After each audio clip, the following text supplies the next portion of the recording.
తెలంగాణ రాష్ట్ర ప్రభుత్వ ఉద్యోగులకి సంబంధించి ఫిట్మెంట్ పెంచకపోతే కొత్త పీఆర్సీకి సంబంధించి నివేదిక అయితే రెడీ అయిందండి. దీనికి ప్రభుత్వానికి సమర్పించి ప్రభుత్వం బహిర్గతపరచాలి. అయితే దీనికి సంబంధించి ప్రభుత్వం కాలయాపన చేస్తున్నట్లుగా సమాచారం అయితే వస్తుంది.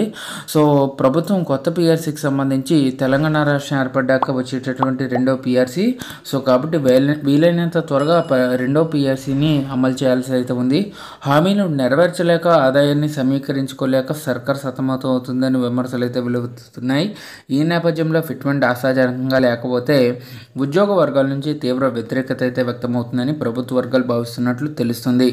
అందుకే పీఆర్సీ తేనె తొట్టును కదిలించడం ఎందుకులే అనే ధోరణిలో ప్రభుత్వం వ్యవహరిస్తుందని విమర్శలు వినిపిస్తున్నాయి.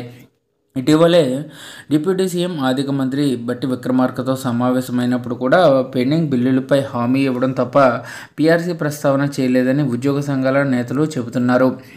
అయితే తెలంగాణ మొదటి పీఆర్సీ సిఆర్ బిస్వాల్ కమిటీ నివేదికలో 7.5% ఫిట్మెంట్ని సిఫార్సు చేసింది. కానీ కేసీఆర్ సర్కార్ అయితే 30% ఫిట్మెంట్ని ప్రకటించింది. ప్రభుత్వంపై ఏడాదికి 12,595 కోట్ల అదనపు భారం పడినా కరోనా కష్టాలు వెంటనే అభివృద్ధిలో ఉద్యోగుల పాత్రను గుర్తించి భారాన్ని భరించేందుకు సిద్ధపడింది. ఇక 2015లో 43%తో ఫిట్మెంట్తో పీఆర్సీని అమలు చేసింది.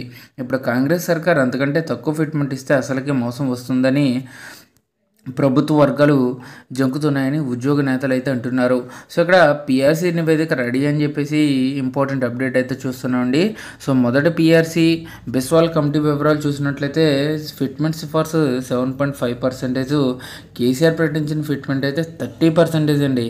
ఇక ప్రభుత్వంపై ఏడాదికి 12,595 కోట్ల భారం 2015లో ఫిట్మెంట్ అమలు చేయడం జరిగింది 43%తో.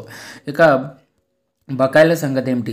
తెలంగాణ తొలి పీఆర్సీ గడువు 2023 జూన్ 30తో ముగియగా జూలై 1 నుంచి కొత్త పీఆర్సీని అమలు చేయాల్సి అయితే ఉంది. ప్రస్తుత పీఆర్సీలో పాత బకాయిలు ఇస్తారా, ఎప్పుడు ఇస్తారు, అప్పటి నుంచే వర్తింపజేస్తారా సో అని ఉద్యోగుల్లో సందేహాలు అయితే వ్యక్తమవుతున్నాయండి. ఇక కేసీఆర్ ప్రభుత్వం ఒక పీఆర్సీకి మరో పీఆర్సీకి మధ్య కాలానికి గల వ్యత్యాసాన్ని భర్తీ చేసేందుకు 5%తో మధ్యంతర భృతిని ప్రకటించింది. ప్రస్తుతం రేవంత్ రెడ్డి సర్కార్ బకాయిలను మానిటరీ బెనిఫిట్స్ రూపంలో ఇస్తుందా, నోషనల్ బెనిఫిట్స్ రూపంలో ఇస్తుందా అన్న సందిగ్ధంలో ఉద్యోగులు అయితే ఉన్నారు. ఇప్పటికే 5 డిఏలు పెండింగ్లో ఉన్నాయి. పీఆర్సీలో జాప్యం జరుగుతుంది. ఐఆర్ ఇవ్వకపోవడం, డిఏలు కూడా పెండింగ్లో పెట్టడంపై సర్కార్పై ఉద్యోగుల ఆగ్రహం వ్యక్తం చేస్తున్నారు.